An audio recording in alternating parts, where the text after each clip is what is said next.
Narito na ang mga pinakamalalaking balita sa One North Central Luzon ngayong Huwebes. Mahigit 100 kilo ng hinihinalang shabu na kumpiska sa Angeles City. Pagtaas sa live weight fee ng baboy sa Mangaldan, Pangasinan muling naranasan ngayong linggo. Presyo ng iba't ibang gulay atinding alamin. 21 anyos na anak ng pinaslang na mayor ng Rizal, Cagayan, nanalong alkalde matapos mag-substitute sa kanyang ama. At 2 nanalong konsihal sa Solano, Nueva Vizcaya, bakit nga ba nag-coin toss?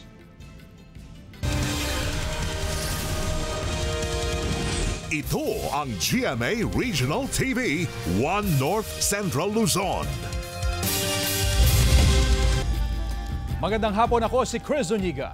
Mga kapuso, patuloy na minomonitor ng Department of Agriculture at samang industriya ng agrikultura ang farm gate price sa karne ng baboy. Ang mga tindera na lampas 400 pesos ang kada kilo ng panindang karne ng baboy, susulatan daw ng DA para pagpaliwanagin. Ayon sa SINAG, sundan sa report.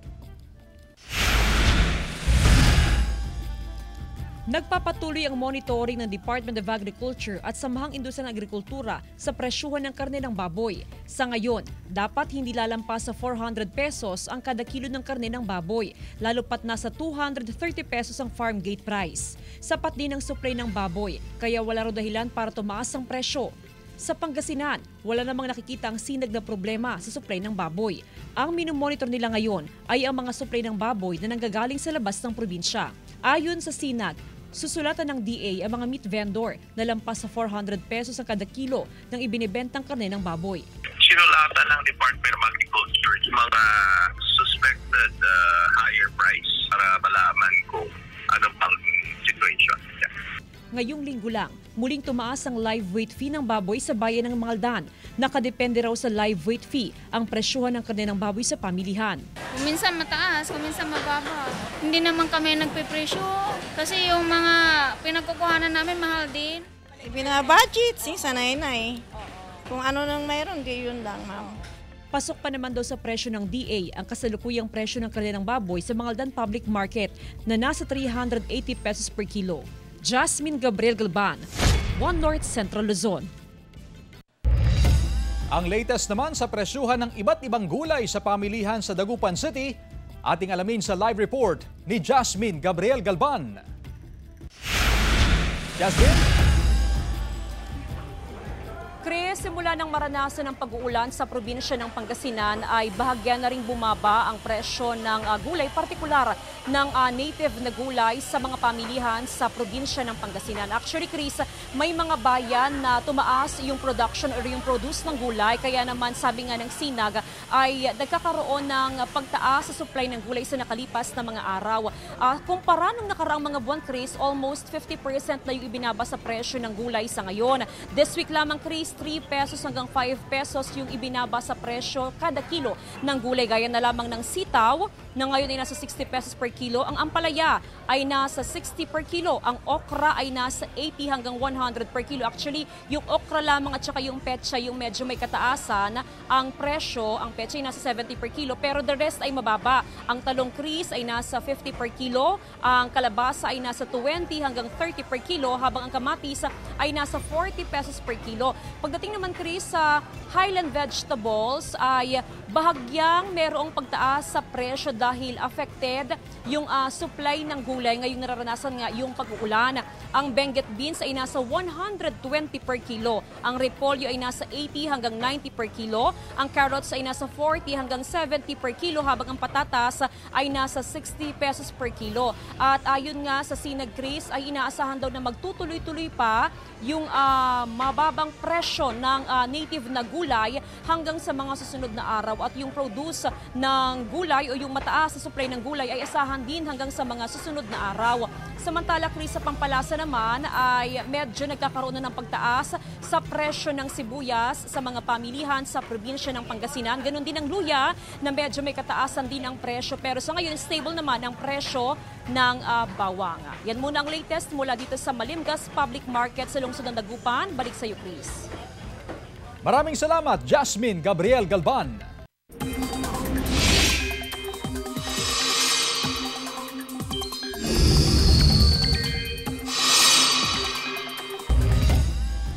Mga kapuso, isang sama ng panahon o low pressure area ang posibleng mabuo o pumasok sa Philippine Area of Responsibility sa mga susunod na araw.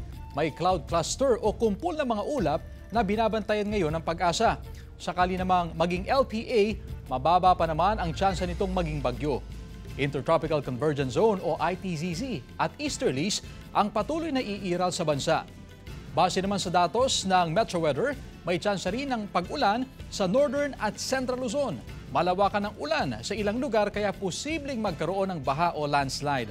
May tsansa rin ng ulan sa iba pang bahagi ng bansa.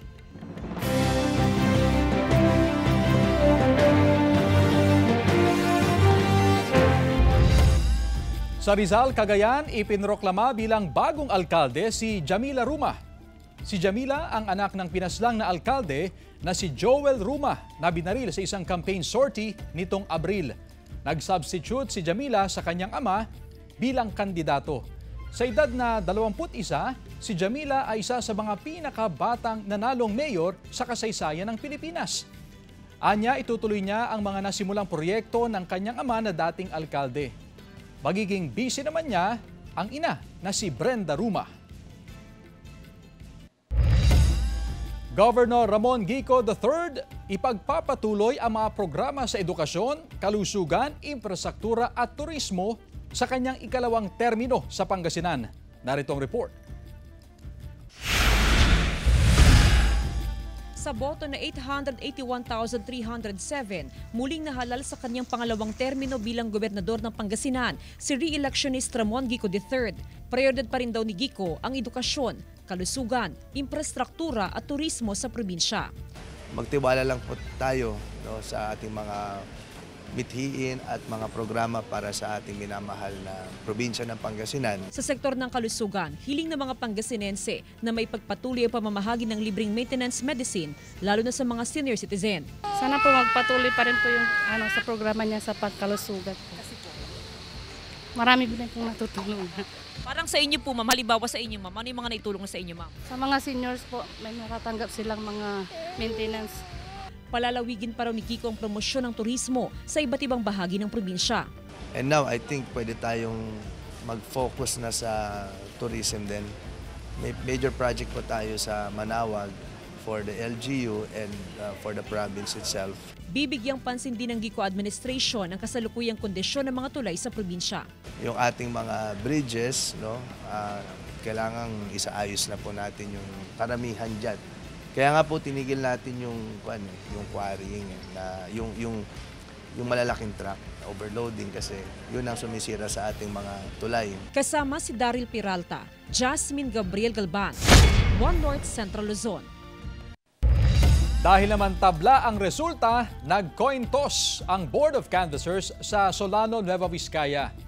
Ginawa ito para matukoy ang makakakuha ng #1 spot sa pagkakonsehal sa bayan. Panalo sa coin toss si Thomas Dave Santos laban kay Clifford Tito na parehong may 13,451 votes. Pinapayagan ito sa Pilipinas kapag tabla ang nakuhang boto ng mga kandidato basta't pareho silang papayag sa coin toss. Mahalaga matukoy ang numero 1 sa pagkakonsehal dahil sa ilalim ng Local Government Code, ang highest ranking councilor ang maaaring humarili sakaling hindi magampanan ng mayor at vice mayor ang kanilang mga tungkulin.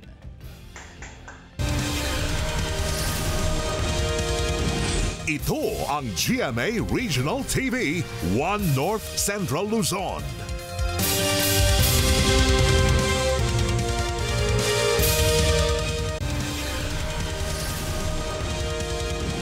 Ito ang GMA Regional TV, One North Central Luzon.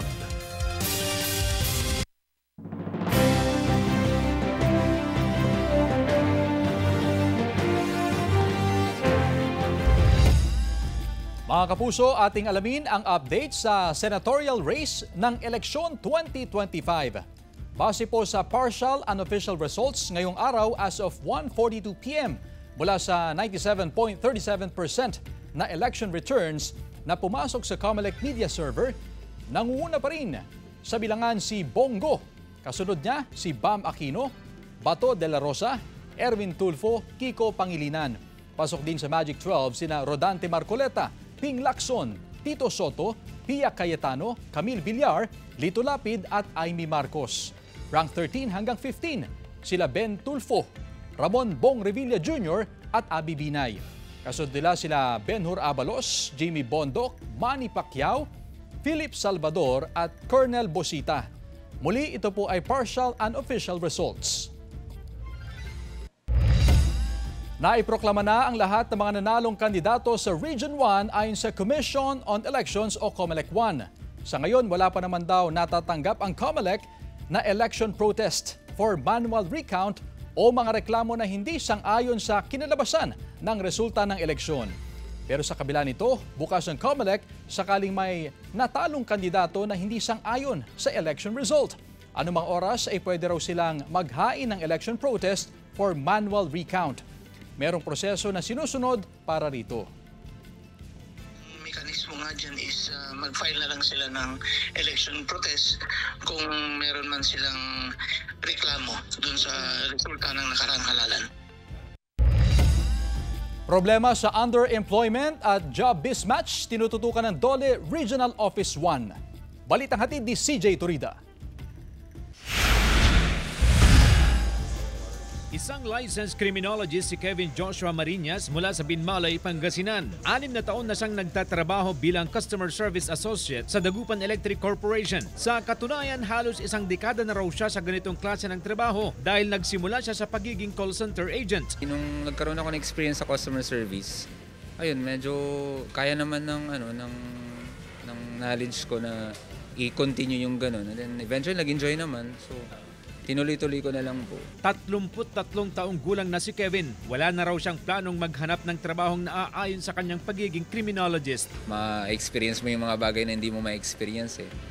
Customer interaction, maganda rin naman. Binabantayan daw ng DOLE Regional Office 1 ang mataas na bilang ng underemployment. Kapag tumatas daw kasi ang underemployment rate, ibig sabihin, may mga manggagawang hindi kontento sa trabaho. Ang remedyo po niyan is, isa ito job spare.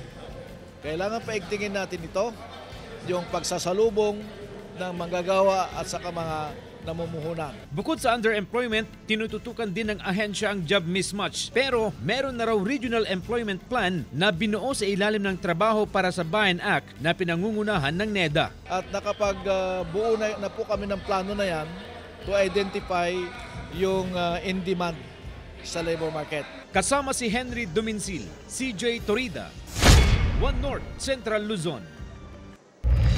Samantala, ilang learners sa Mangaldan Central School isa sa ilalim sa summer reading class para mapaunlad ang reading comprehension. Silipin sa report. Kabuang 23 learner na incoming grade 1 at grade 2 sa Mangaldan Central School ang isa sa ilalim sa summer reading class. Kabilang dito ang incoming grade 2 learner na si Irish, di niya tunay na pangalan. Kwento ng magulang niya, hirap pang makabasa sa Filipino at English ang anak. Kaya nung kinausap daw siya ng dating guro ng anak, ay pumayag siya na sumailalim sa reading class ang anak. Kasi pag sa bahay, cellphone lang ng cellphone, mas mabuti pa sa amin, tsaka mas matututo pa mas lalo. Ayon sa principal ng Mangaldan Central School, ilang guro ang nag-volunteer para sa summer reading class. Layo nito mapataas ang reading comprehension ng mga learner. Kailangang tutukan sa pagbabasa po para at least sa pagdating ng pasukan, medyo ready na po sila. Nagsumite na ng summer reading class request ang Mangaldan Central School sa DepEd Schools Division Office Pangasinan 2. Hinihintay na lang ang approval ng DepEd SDO Pangasinan 2. Paglilinaw ng pamunuan ng paaralan na hindi mandatory ang summer reading class. Nakadepende pa rin sa mga magulang kung papayagan nila ang mga anak na sumailalim sa reading class. Kasama si Daryl Peralta, Jasmine Gabriel Galban, One North, Central Luzon. General Luna Bridge sa Cabanatuan City isinara sa mga malalaking sasakyan dahil sa nakitang bitak sa ilalim ng tulay. Sundan sa report. Mahabang traffic ang naranasan ng mga motoristang dumadaan sa General Luna Bridge o mas kilala sa tawag na tulay ng Valdefuente sa Cabanatuan City, Nueva Ecija kahapon. Isinara kasi ng Nueva Ecija DPWH 2nd District Engineering Office ang lumang tulay para sa mga malalaking sasakyan o heavy vehicles dahil sa nakitang bitak sa ilalim ng tulay. Pinangangambahan kasing bumigay at hindi naligtas daanan ng malalaking sasakyan ang tulay, kaya't kinakailangan ng isara at tanging mga light vehicle na lamang ang maaaring dumaan. Actually, meron na rin tayo, sir, parallel bridge doon na katabi. Kaya lang, hindi siya kayang i-accommodate yung volume ng sasakyan.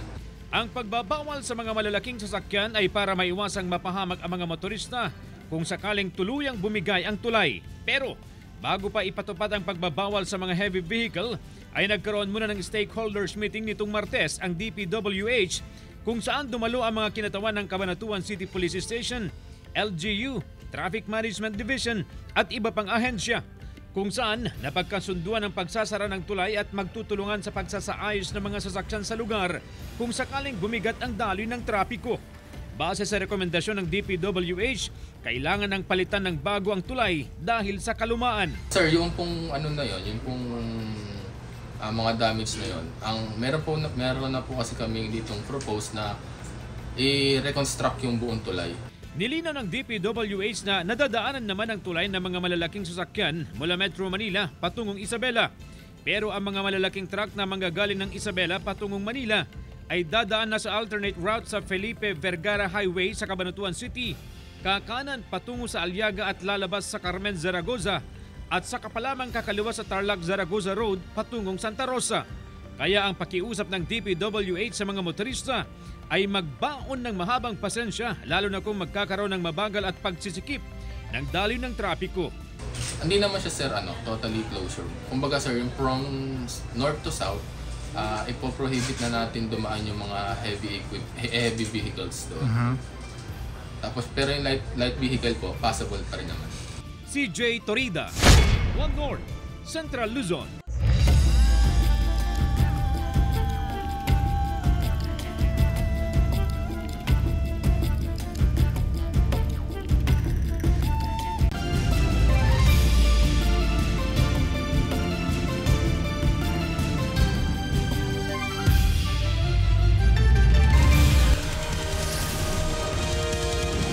Ito ang GMA Regional TV, One North Central Luzon.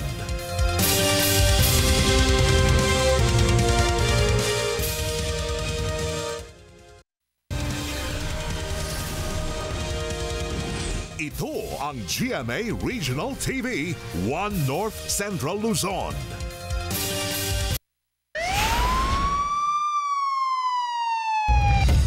Mahigit 100 kilos ng hinihinalang shabu na kumpiska sa buy-bust operation ng PIDEA sa Angeles City, Pampanga. Tutukan sa report. Limpak-limpak ng plastik na naglalaman ng hinihinalang shabu ang nakumpiska sa buy-bust operation ng PIDEA, katuwang ang PNP at AFP. Isinagawa ang operasyon bandang alas 11:35 ng umaga kahapon sa Friendship Highway, bahagi ng Barangay Santo Domingo, Angeles City sa Pampanga. Tinatayang nasa 101 kilos ng hinihinalang shabu ang nakumpiska mula sa dalawang sospek, kabilang ang 31 anyos na Chinese national, residente ng Clark, Pampanga at 24 anyos na babae na tubong Tarlac City na hinihinalang high-value individuals. Ang mga nasabat na illegal na droga ay nakalagay sa 76 na tea bag packs at 5 self-sealing transparent plastic bags na may street value na hindi bababa sa 680 million pesos. Sir, initially sir, based doon sa initial packaging po na nakita na kahapon, kasi meron na po tayong database ng mga ganitong packaging, yung mga tea bags. Sari-sari po kasi ito sir, meron po yung may green, may kulay red, meron din po yung gold tea bags. So, based po doon sa mga previous confiscation natin, not only here in Central Luzon but other parts of countries, itong mga to kasi galing po ito ng Golden Triangle Met na produce doon sa Golden Triangle. Yes ma'am, sa Myanmar. So most of these packaging nanggagaling po doon. It's either traffic, nagta-transit siya, it's either kahit saang bansa, minsan sa Vietnam, minsan sa Malaysia, depende po sa track po ng sindikato. Nakumpiska rin sa operasyon ng isang SUV, isang mobile phone, driver's license ng mga sospek at ang budol money na ginamit sa transaksyon. Ang mga sospek ay nahaharap sa kasong paglabag sa Section 5 at 11 ng Article 2 ng Republic Act 9165 o ang Comprehensive Dangerous Drugs Act of 2002. Wala pang pahayag ang mga nahuling suspect. CJ Torida, One North, Central Luzon. NGCP inanunsyo ang pagbaba ng transmission charge sa electric bill ngayong buwan ng Mayo. Tutukan sa report. Inanunsyo ng National Grid Corporation of the Philippines na bababa ang transmission charge sa electric bill ngayong buwan ayon sa NGCP. Mahigit 43 centavos kada kilowatt-hour ang average na bawas singil sa transmission charge. Dahil iyan sa pagbaba noong Abril ng transmission wheeling rates o iyong sinisingil ng NGCP sa pagdi-deliver ng kuryente. Nagmura rin ang ancillary services o yung ipinapasang gastos ng mga provider para ma-stabilize ang power grid kapag may imbalance sa supply at demand. Ang Dagupan Electric Corporation bumaba ng 60 centavos kada kilowatt-hour ang kanilang generation charge ngayong buwan kumpara noong nakaraang buwan. Gawa ito ng mas mababang presyo sa merkado at kaunti yung mga suppliers na nagkaroon ng kanilang power plant outages. Naging sapat din daw ang supply kumpara sa demand ng kuryente kahit pa mainit ang panahon. Mararamdaman ang mababang bayarin sa kuryente paglabas ng May billing. Ang generation charge kasi ay 60% ng total bill ng isang consumer. Posible raw na magtuloy-tuloy ang mababang singil sa generation charge hanggang sa mga susunod na buwan. Marami na rin daw kasing naitayong generating plants at renewable plants. Hopefully, ganito rin yung yung effect niya. Tapos yung pagpasok na rin ng ulan-ulan. Nakakatulong din yan. Kahit pa bumaba ang bayarin sa kuryente, nagtitipid pa rin daw sa konsumo si Lola Winnie, taga-Barangay Poblacion Oeste. Mahirap daw ang buhay, kaya kailangan magtipid. Ginagamit ko mga mga hanggang 15 watt. Tapos sa labas ng kusina, 10 watt. Kasama si Henry Duminsil, CJ Torida, One North, Central Luzon.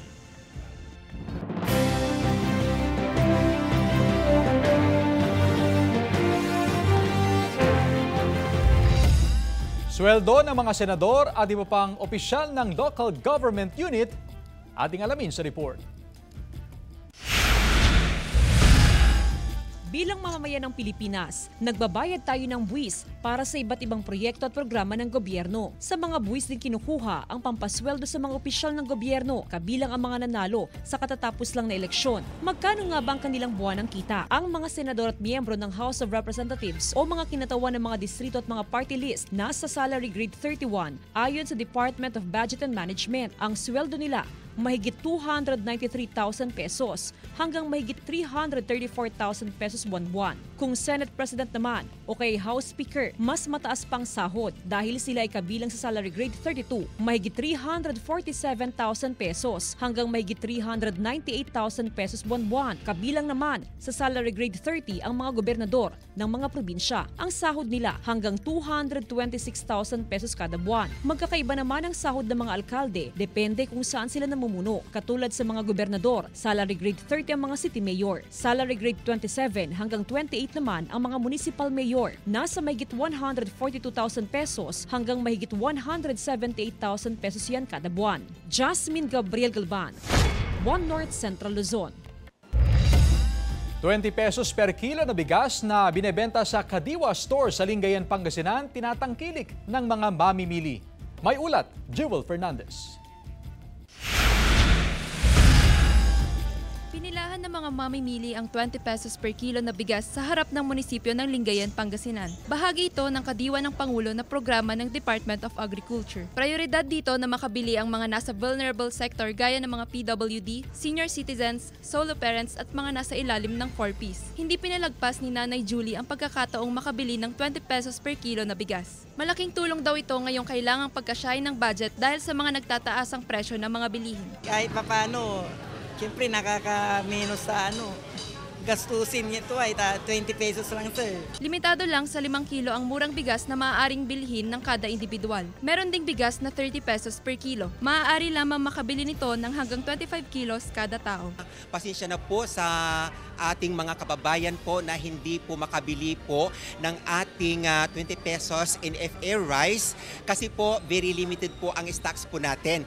Huwag po kayong mag-alala at patuloy po tayong magre-request po sa Food Terminal Incorporated para po mabigyan po tayo ulit ng supply ng NFA rice para makapagbinta po tayo ulit ng 20 pesos sa mga darating po na linggo po. Layon ng kadiwa ng Pangulo na maghatid ng abot-kayang bilihin sa bawat Pilipino, partikular na ang bigas. Kasama si Jing Dakanay, Joel Fernandez, 1 North Central Luzon. Itutuloy daw ni Pope Leo XIV ang social media presence ng Pontifex account. Ang Pontifex po ang handle na gamit ng Santo Papa sa X o dating Twitter. Sa ngayon, nakapangalan pa ito bilang archive ni Pope Francis. Pero sabi ng Vatican, dito rin makikipag-communicate ang bagong Santo Papa, pati na rin sa kanyang official account sa Instagram. Tuloy-tuloy naman ang paghahanda para sa inaugural Mass kay Pope Leo XIV. Itinakda na yan sa May 18 sa St. Peter's Square. Sa May 21 naman, haharap ang bagong hirang na Santo Papa sa general audience. Samantala, mapapanood niyo po ang episode na ito at iba pang pinakahuling lokal na balita sa official website ng GMA Regional TV, www.gmaregionaltv.com. Pwede rin kayong bumisita sa aming official YouTube channel, GMA Regional TV, at i-click ang subscribe button para sa pinaka-maiinit na balita mula sa mga rehiyon. Nais din naming pasalamatan ng mga kapuso sa Hilaga at Gitnang Luzon, maging ang mga kapuso natin abroad. Dahil sa GMA Regional TV, local news matters. At yan ang mga pinakamalaki at pinakahuling balita sa Hilaga at Gitnang Luzon. Maraming salamat sa pagsama sa amin pati na ang mga kapuso sa ibang bansa na tumutok sa mga balita sa rehiyon. Ako po si Chris Zuniga. Kami ang GMA Regional TV, 1 North Central Luzon. Buong puwersa para sa mas malaking misyon at mas malawak na paglilingkod sa bayan.